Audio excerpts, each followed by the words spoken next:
Hey there, welcome to the best six-pack abs guide video in the whole wide world. No video will get you six-pack abs as good as this one does. I mean, here, just take a look at me, for example.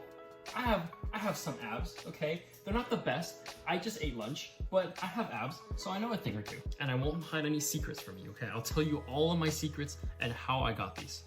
But before the video begins, if you're expecting a 5-minute, 10-minute, 30-minute video of ab workouts, this is not the place for you. I do actually have those videos though. They're just not in this one. Check out my channel.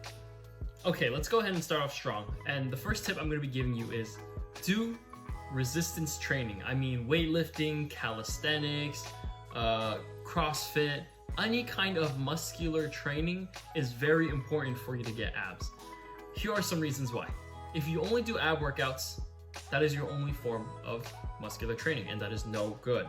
You want to be able to exercise your legs, your arms, your back, your chest, your neck, whatever you want, because muscular training is a long duration period of exercise.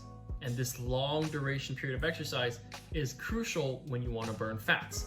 If you only do 5, 10, 15 minute ab workouts or 15, 20 minute runs, you're not going to be burning fat. You're going to be burning carbs and glucose in your body. Not to mention muscular training is important because you need to burn the fat in your arms and stuff before you burn the fat in your belly, right? That's usually how the human body works. Also, one more thing before I forget, muscular training does increase your metabolism, so when you're eating food, rather than it becoming fat, it's going to actually be used in the form of like energy so that you can regrow your muscles and make them bigger. Now, here comes point number 2. If you're already doing resistance training, you're off to a great start. The next thing you need to do is cardio.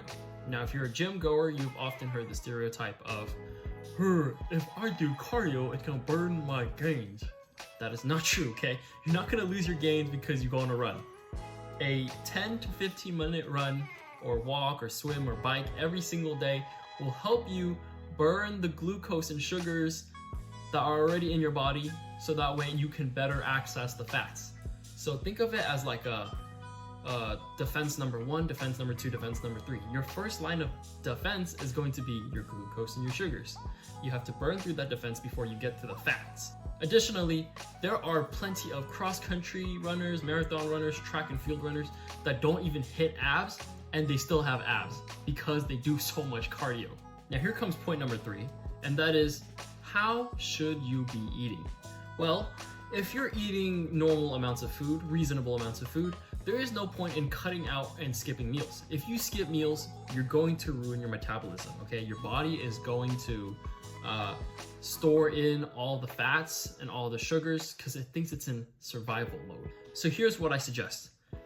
Eat your normal amount of meals, but cut them up into small portions so that you're eating throughout the day rather than eating in big blocks. So this is what you don't want to do. Big lunch, starve yourself. Big dinner, starve yourself. Big breakfast. Don't do that. Instead, what you should be doing is medium-sized breakfast, maybe a snack, lunch, or divide your lunch between 2 different meals, or whatnot, and then just make sure you're eating throughout the day so that way your body is not going into starvation mode and you're still getting the nutrition and calories that your body needs. With an exception, here comes tip number 4. I'm sorry, it's like a blindside hit. Please try to cut out as much sugar as you can. If you eat too much sugar, your insulin levels are going to go up. Insulin suppresses fat from being secreted. So if you eat a lot of sugar, all the fat in your body is going to stay stored.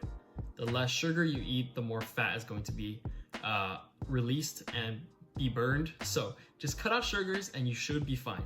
Now this one is one that is very obvious for some, maybe not for others, but this is something that we hear every single day as working individuals or as students, and that is get sleep.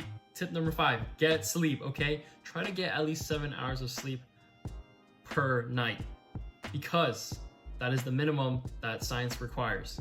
I don't know why, but that's how much sleep I get, and it's doing me pretty well.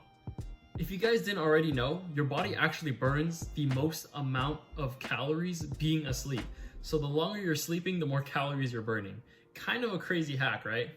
And lastly, tip number 6 for your final 6-pack abs is drink water. Okay, guys, cut out the Gatorade, cut out the Powerade, cut out all the soda. Those things are advertised as sports drinks, but again, goes back to my sugar point, all these things. You don't need Gatorade and stuff. You're gonna save yourself a lot of money just drinking water. You can, put in salt or whatever so that you can get hydration and stuff, but please cut out the energy drinks. And obviously, drinking water, being hydrated is going to increase your metabolism, keeps your stomach nice and lubed up, your muscles nice and lubed up. It's very obvious, but I just want to enforce it and stick in your head that please remember to drink water. Drink the water right now, actually. You know what? Cheers. But yeah, guys, that's all of my advice that I have for you to get 6-pack abs. Just stay patient, follow my advice, write down what I say, put on a wall or on a sticky note to remind yourself. Keep it up. I know you got this. If you are looking for 6-pack ab workouts, those do help. They make your abs look more shredded, but they will be on my channel. So check them out, and I'll see you in the next one.